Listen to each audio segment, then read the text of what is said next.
Why do we avoid talking to people that we've never met? It is the paradox that I've become obsessed with. We underestimate how positively other people will respond to us when we try to reach out to them, and as a result can choose to avoid interacting with people in ways that would otherwise be good for us. So we avoid talking to strangers. That's Nicholas Epley, a professor of behavioral science at the University of Chicago's Booth School of Business. He's the author of a new book called A Little More Social: How Small Choices Create Unexpected Happiness, Health, and Connection. So we find, at least in our work, that there's a social psychological misunderstanding. We misunderstand how other people will respond to us. We're more pessimistic than reality warrants. But as a result, that pessimism leads us to be avoidant. And when we avoid interactions, we don't learn that our pessimism might be wrong. And oftentimes, when we do go out of our way to talk to strangers, we make small talk and don't necessarily try to make a deeper connection. Stick to shallow conversations once we're talking because we think other people aren't that interested in having a more deep and meaningful conversation. And we're wrong about that. We underestimate the extent to which other people want to have the same kind of meaningful conversations that we'd like to have. So what if talking to the person sitting next to you on the train on your commute home from work, or the barista at the coffee shop, could surprisingly become the most meaningful conversation of your day? We do have choices to reach out and engage with other people. Some of social connection is a choice. And how we choose to connect with others or hold back from them does have powerful consequences for our happiness and also for our health. And Epley has seen this repeatedly in his research. Having meaningful conversations can not only improve your well-being, but also your health and even your happiness. No research I've ever been involved with has changed the way I live my life more than this. Recognizing that other people are often delightful and happy to talk when you try. From the University of Chicago Podcast Network, welcome to Big Brains, where we explore the groundbreaking ideas and the discoveries that are changing our world. I'm your host, Paul Rand. Join me as we meet the minds behind the breakthroughs. On today's episode, the power of social connection and how it could benefit our lives. Today's episode of Big Brains is supported by the Court Theater, Hyde Park's Tony Award-winning theater located on the University of Chicago campus. Here, timeless stories speak to today's world. From Sophocles to Tom Stoppard, Carol Churchill to Anton Chekhov, and August Wilson to Tennessee Williams. When you're at Court Theater, you know you're going to see something bold and provocative, something that will move you and make you think. You know you're going to get a great theatrical experience unlike anything else, one that only could happen on the south side of Chicago. Reimagine what classic theater can be. Visit Court Theater. That's Court, THEATRE.org. This is your second book, and I'm wondering, when did you come along and say, I've got to say something else? And what was it that you felt you had to say or that you thought we had to hear? The results we were seeing in our work, it's really the only big idea I've ever had about these ideas around social connection. I keep coming back to it over and over again, and I thought we were learning something that I felt like I just had to tell people about. Your book opens with a story about a woman, Marinella Beretta. And I wonder if you could tell us who she is and why you started the book this way. Yeah, so Marinella shows up in the first chapter of the book, which is the chapter about social connection. And this is an interesting case. This happened in Italy, where there had been a storm, and firefighters and police officers were just out going through the community, just trying to make sure everybody was okay. And they came up on a house, and they looked inside, and they found a woman there who did indeed need some help, but they were way too late. They estimated the woman had died sitting at her kitchen table 2 years before. The quote from the mayor of the town that she lived in I thought was so insightful. She said, the tragedy of this death is not that nobody knew that she died. It was that nobody knew that she was alive. And that is such a distinctly modern experience to be able to now live in a world where you can be so independent on any given day. You could go through your life for years and not necessarily, be so disconnected from people that folks might not know that you were no longer with them. And that for most of human history, we lived in kind of small groups and you were around people. And you could go off, into the wilderness or something and be lost, but people would know you were missing. And now on any given day, you can spend your whole day without seeing anybody if you wanted to. You can get up and you can work from home. You can order your groceries online, delivered to the store, touch free, right? You entertain yourself at night, reading books, watching movies on Netflix. Never have to have any social connection. We have choices about our social lives that we never used to be able to have. And I think our research suggests that choice can sometimes get us into trouble. Well, one of the things that to me was shocking in reading this and then talking a little bit about some of the connecting tissue around loneliness and the numbers of not only older people like Marinella maybe feeling loneliness, but the numbers that were truly shocking to me were younger people's feelings of loneliness. Yeah. So just a couple of years ago, the numbers flipped. So it had always been that older people were lonelier than younger people, but during COVID and shortly after, those numbers flipped. More young people reported feeling lonely than older people, and that's nothing we've seen in the last 50 plus years where we've been surveying these kinds of things. That is quite a shocking reversal.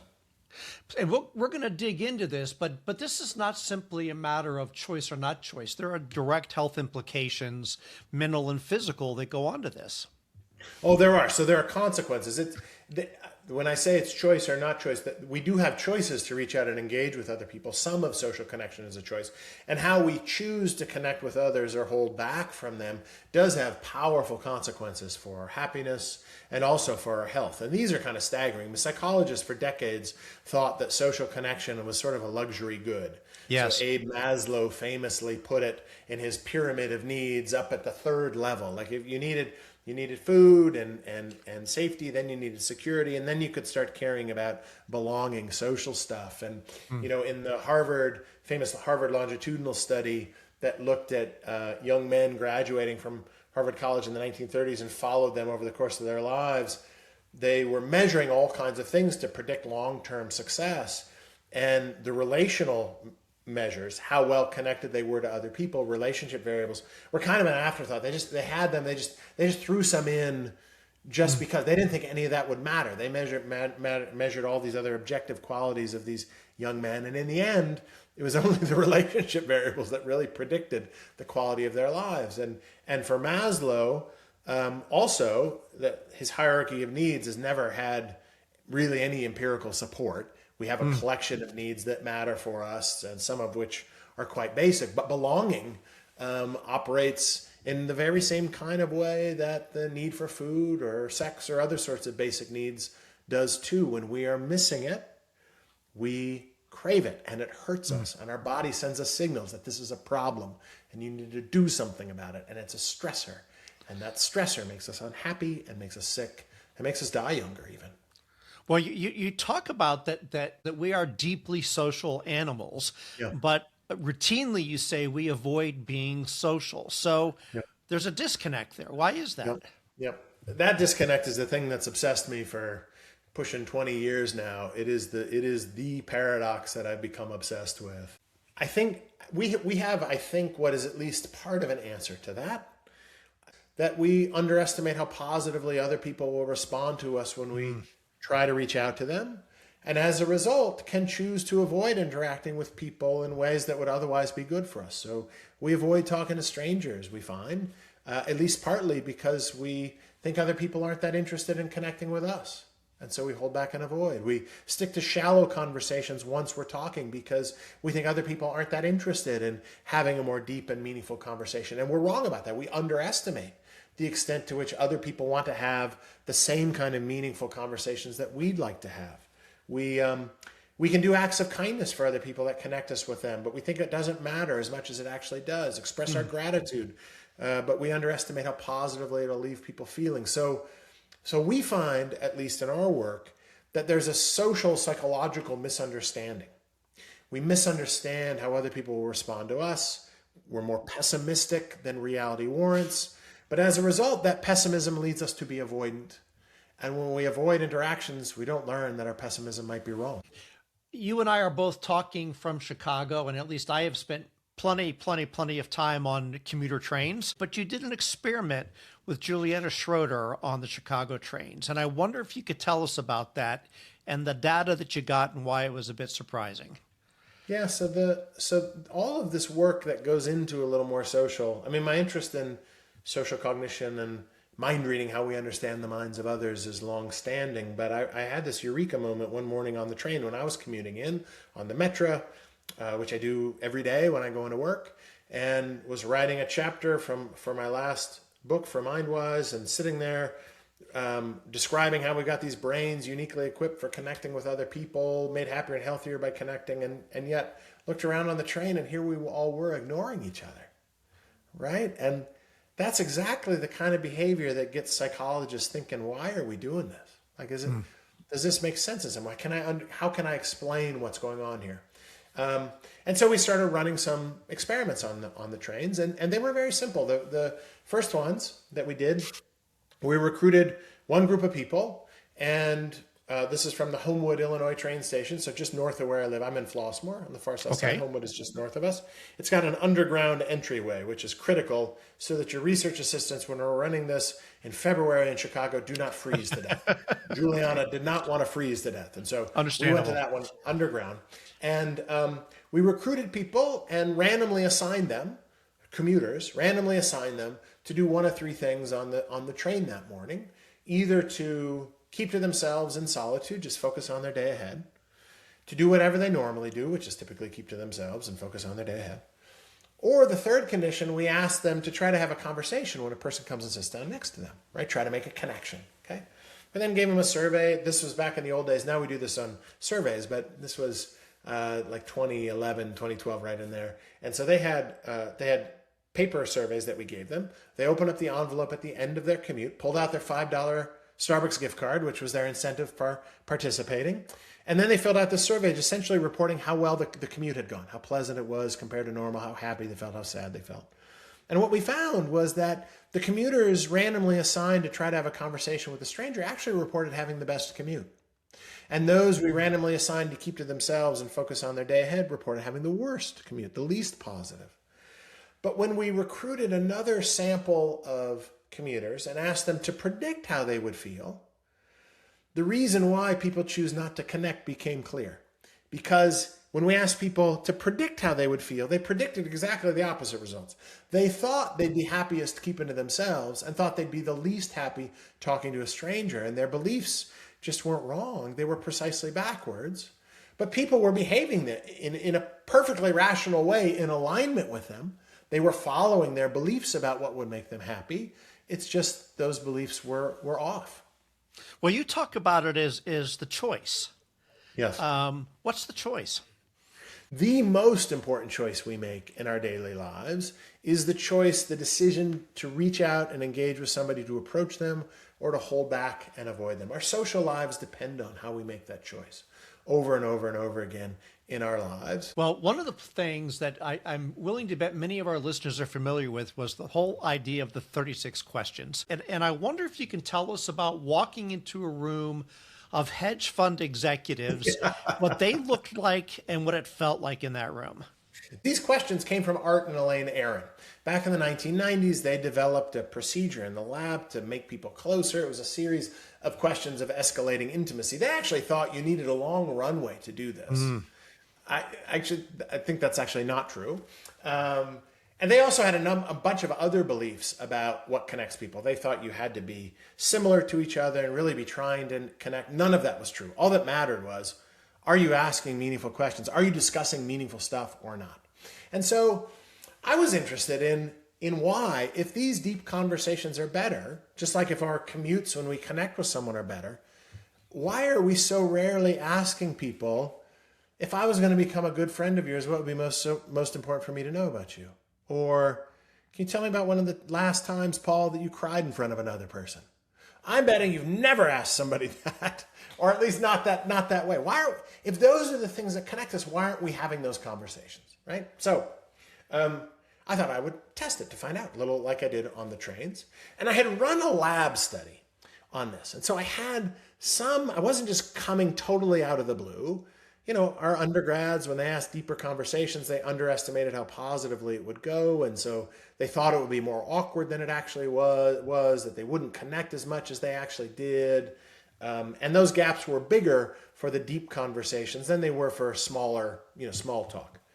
But to go out and run it in the wild is a different animal. And I was out speaking at a conference, a financial decision-making conference at a hedge fund on the East Coast.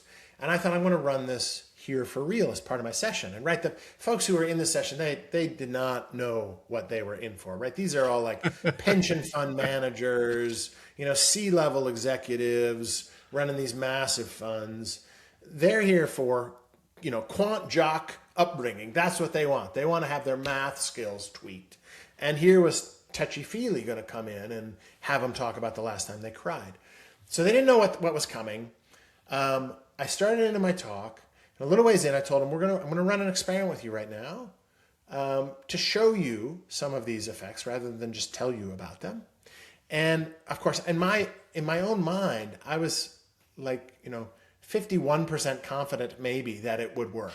And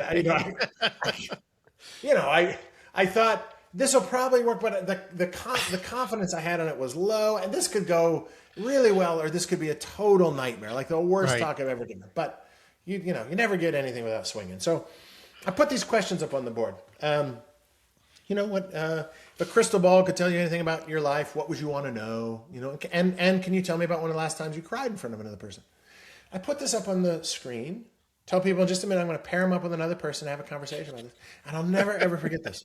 Toby Moskowitz, one of our faculty, was sitting in the front row of this talk. And right next to him was some other guy who hollered out, shit, as soon as I put that up on the screen. I apologize for any young listeners here. That is the truth of what happened. And the whole group just erupts in laughter, right? And I'm thinking, oh my gosh, this is going to be a nightmare. Nevertheless, we continue. They go to a survey. They tell me how they think the conversation is going to go. They think it's going to be terrible. I pair them up. They start talking. And I'm telling the guy who's running it, let's let him talk for like 10 minutes or so, then we'll bring him back. Well, at 10 minutes, the room was on fire. Like, I've never seen a room switch like this. Amazing. From being kind of dull and dour to just coming alive. These folks were deep in conversation with each other. I said, okay, well, let's wait another 5 minutes. It was still going strong. And then I'm struggling for the next minutes, 2 minutes left. And I probably said 2 minutes left, 3 minutes in a row. Right. But then once they were talking, they didn't want to stop. So what did this tell you? It tells people, it told me, just like on the trains, that our beliefs about these social interactions aren't just wrong, they're really wrong. People want these kinds of conversations. It's not that they don't. You ask people, how deep do you want your conversations to be? How deep are the conversations you're having? They say, I'd like much deeper conversations than I'm having. It's not that they don't want to have them. It's that they think other people don't want to have them, right?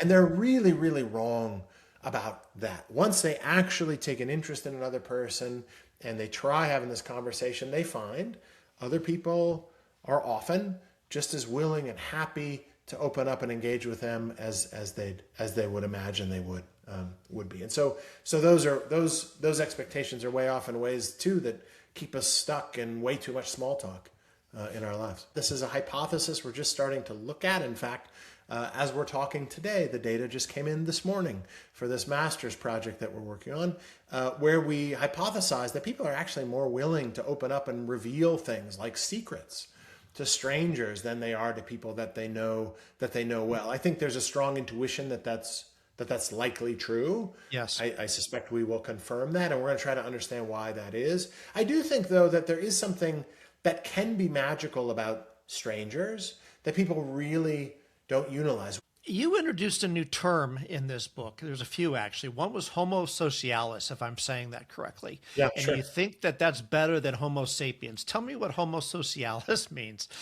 It highlights the inherent sociality of our nature. That's what really makes us special, is our ability to connect with other people. That's the reason, Paul, why we have such big brains, in fact, is because it's required for a highly social species to be able to live in these complicated social networks that require you to know who to trust and who to approach and who to avoid and to remember who knows what and to create these cooperative alliances. That requires a lot of neural capacity, and our great big brains show that. So you see the social nature of our beings etched into the size of our brains relative to our nearest primate ancestors. We're also super social in that we can care for non-kin in ways that other species just do not to the same degree. So, I mean, look, all of these are matters of degree. Other primate species also think about the minds of other primates too, but not to a level that we do. And that's also true of caring. Kin selection gets you a long ways in evolutionary terms, but we do things that no other primate species does, at least to the same degree. We care about strangers. Right, we adopt non-kin into our family, like we have done 3 times into my family, and they become part of your family every bit the same. You are teaching MBA students. You've lectured to hedge fund managers and others. I'm willing to bet at least one person in those groups thinks that money's going to buy them happiness. Sure, sure. And there is a famous study with Kahneman and Deaton that looked at this question. And maybe it was relevant to those groups. Can you talk about that study and what surprised you about it? So there are lots of data that look like the Kahneman and Deaton study or their paper. What Kahneman and Deaton, though, did, what they had that others don't, was the ability to compare the effect of money on happiness compared to lots of other things. And that's what makes it interesting. So Kahneman and Deaton, this is a 2010 paper. Danny Kahneman and Angus Deaton were both Nobel Prize winners in economics, although neither of them were economists themselves. And what they did was they analyzed the Gallup Daily Well-Being Survey. So every day Gallup surveys a few thousand people and basically asks, hey, how were you doing yesterday? That's kind of what it is. They look back yesterday and they're asked questions about, did you smile yesterday? Were you feeling happy yesterday? Were you feeling stressed yesterday? A bunch of questions about well-being, both positive and negative. And they then ask a whole bunch of other questions too, like how much money do you make? Did you feel alone yesterday? Is it a weekend or a weekday? Are you religious or not? These kinds of questions. And what Kahneman and Deaton did is they can then they can find out how big of an effect does the amount of money that you make matter for your, say, positive affect. Right? So smiling yesterday, feeling enjoyment yesterday. That's what the measure of well-being is. And they found that, yes, money does bring some happiness. Yes, it does. Right? That is like a one-item IQ test. Yes, absolutely does. Most of the effect is down on the lower end. Yep. It peters out. It continues to rise logarithmically. What that means is very slowly. But all of the action is really down on the low end of this. Getting out of poverty. Getting your needs covered. Exactly. Being poor really stinks. Yeah. Being wealthy is better than being moderately wealthy, but not so much. But the effect is there, but it's not huge. But then what they could do was they could compare the effect of being relatively wealthy or poor against being relatively high or low on a bunch of other variables too. Like, did you report spending the entire day alone yesterday? And you can now compare people who are relatively high or low in income, and they did this by doing basically a median split on their data. Now you've got an index variable there. And you can compare the effect size, the difference between those two groups. Between, say, the difference in people who reported feeling alone yesterday or being alone yesterday versus not being alone yesterday. And it turns out the difference in that alone question between being alone yesterday versus not, 7 times bigger effect on your reported positive affect yesterday than being relatively high or low in income. Yeah, big number. So it's not that money doesn't matter. Of course money matters, right? Money matters.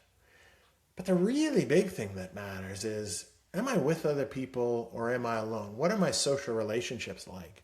And time again, it's a little hard to say, are social relationships more important than money? Certainly some analyses like this one show that they are, and way more important. But these are kind of apples to oranges comparison. The easy thing to say is that if I want to know how happy you're feeling in your life, how satisfied you are in your life, a really important thing, arguably the number one thing I want to know is, what are your relationships like? How much time are you spending alone?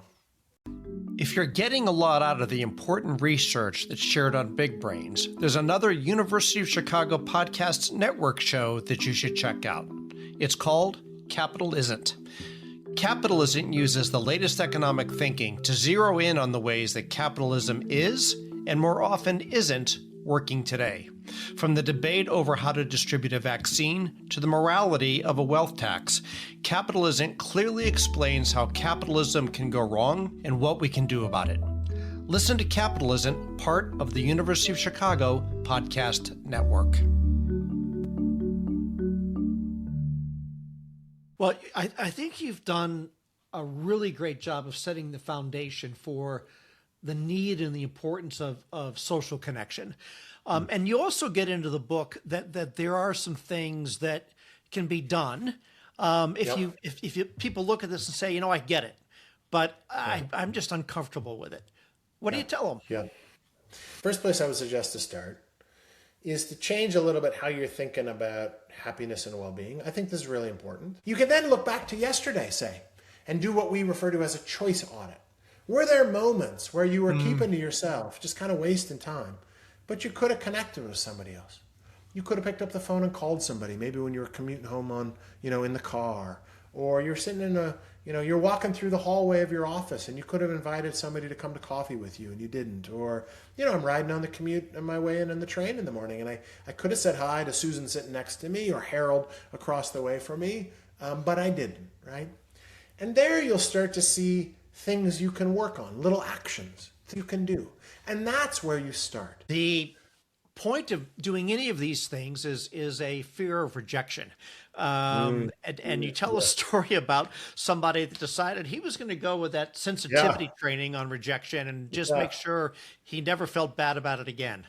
Yeah. This is one of my favorites. I've gotten to know this guy quite well. We've had a number of conversations. Jia Jiang is his name.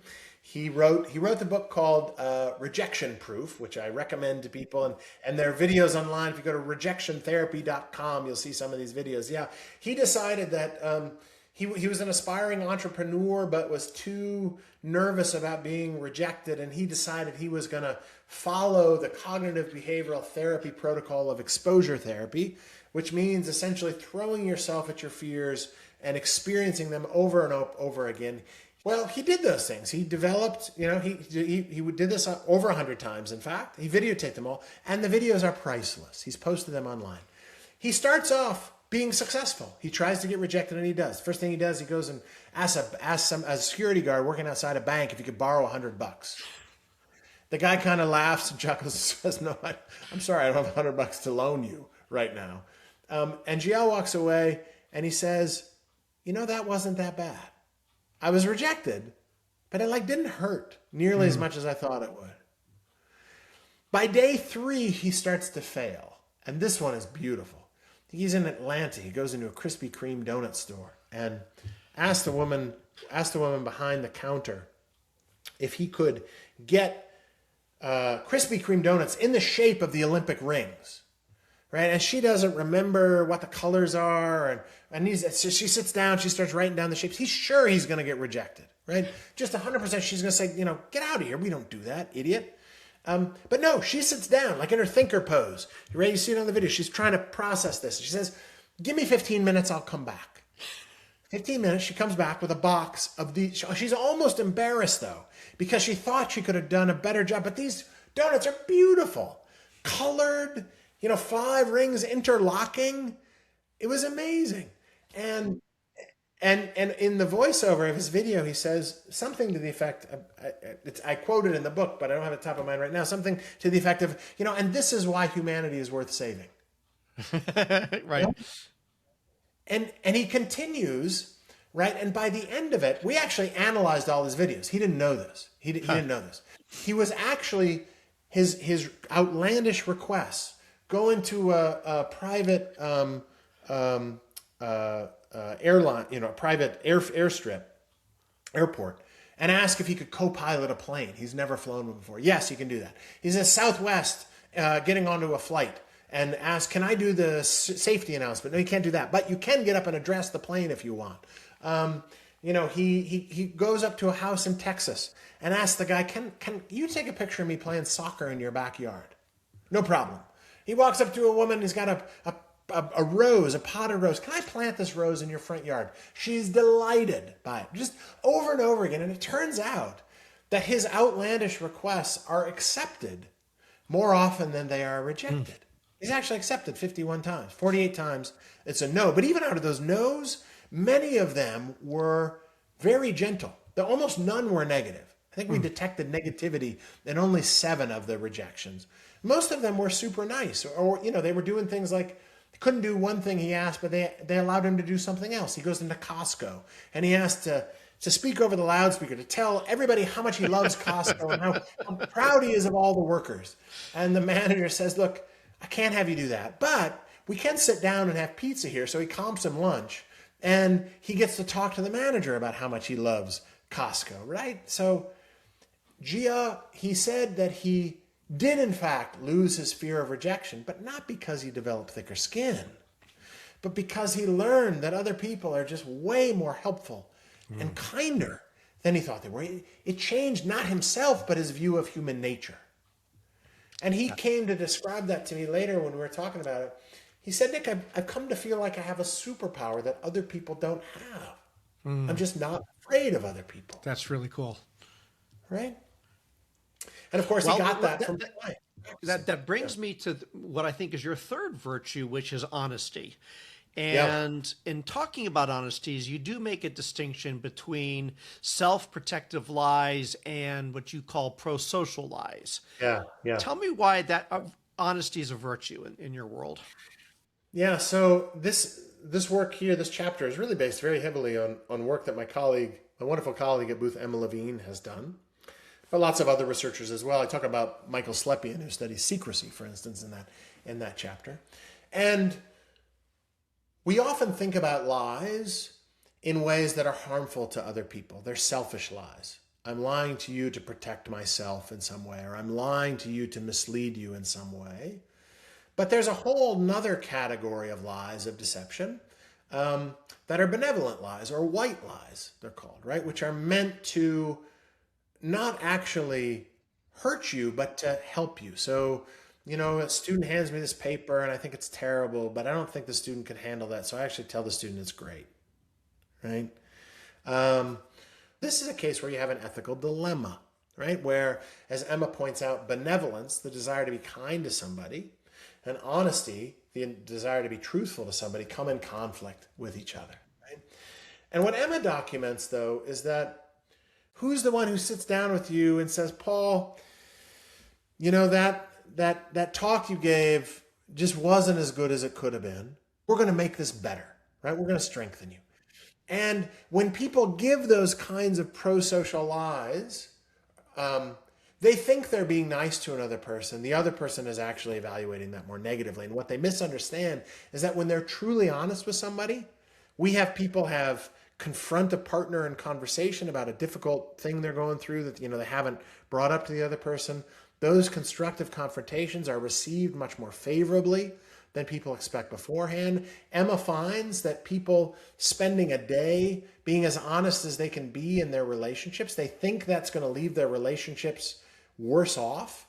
In fact, it leaves their relationships better off at the end of the day and about on par with being as kind as you can be to other people. And so one barrier then to being honest is misunderstanding that it's often interpreted as kindness, because it is kind. It is kind, right, to be honest with someone. If you're looking and trying to provide a guide of what a life of meaningful social connection actually looks like, how would you describe that as what ought to be something that becomes a goal? So here I'll talk a little more personal, because I don't have research on the totality of it, but I think the picture that emerges from all of our data is one where you just walk around with a little more optimistic and empowered sense of what other people are like and how you can interact with them. The ability that you have moment after moment, day after day in your life to create connections with other people. No research I've ever been involved with has changed the way I live my life more than this. Recognizing that other people are often delightful and happy to talk when you try. That I've got amazing power to lift people up with a kind word or an expression of gratitude or passing along a third person compliment or taking an interest in somebody else has just flat out made me a friendlier person. A more decent human being, Yeah. I think. Nice. And I'm not only more likely to approach other people, I also think it has made me more approachable by other people. I know people's names because I take an interest in them and I write it down because I care. I think that's what the consequence of this looks like if you really come to realize the power you have to connect with other people and the positive impact you can have on other people and the likelihood that they'll reach back to you if you reach out to them first. It kind of changes all your relationships for the better. I love that. Really nice. The book is filled with all sorts of wonderful stories. There's one toward the end of the book about a bit of a metaphor with Uncle Rufus and his cows. Yeah. So the a key challenge here is taking behavioral science research and applying it in our lives, right? How do you do this, right? The pessimism that holds me back might not be the thing that's holding you back, right? The opportunities I have to connect with other people might not be the same opportunities that you have, right? Men and women live in different worlds. What a woman might do to connect with others might be different from what a man may do. So all of those things are true, right? There's a lot of individual artistry to this. And I use this analogy of my great uncle Rufus's cows. He lived across from my grandpa and grandma Floyd and Justine, and in the summers I'd always spend some weeks up on the farm, and I used to love going over to look at Rufus's cows. Rufus was this stodgy old kind of farmer, but with this huge heart, and his wife, my Aunt Betty, was just a lovely human being. But every now and then Rufus's cows would end up on Grandpa's side of the road. And the way they would do that is they'd walk along the fence and they'd kind of lean into the fence posts until they found one that was kind of at a low spot, that was wet, that was soft. And then they leaned into it hard and pushed it over, and that's how they got out. And I think that's a good analogy, Rufus's cows, for how we ought to test these beliefs in our life. Find the ones that you think maybe are likely to be the wobbliest, the bits of pessimism, that your coworkers don't want to have coffee with you or wouldn't want to sit at lunch with you or the people, who are your neighbors might not want to talk with you. Find the easy ones and test those first, right? There are a lot of hard things that you can do, right? Hard relationships you can try to repair or hard conversations you can try to have. Start with the easy ones. Follow Rufus's cows and test the easy barriers first and see if you can knock those over, and then you can maybe get a little courage to go to the harder ones. Big Brains is a production of the University of Chicago Podcast Network. We're sponsored by the Graham School. Are you a lifelong learner with an insatiable curiosity? Access more than 50 open enrollment courses every quarter.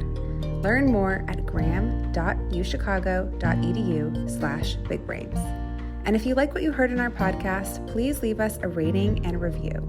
The show is hosted by Paul M. Rand and produced by me, Leah Cesarine, with help by Eric Fay. Thanks for listening.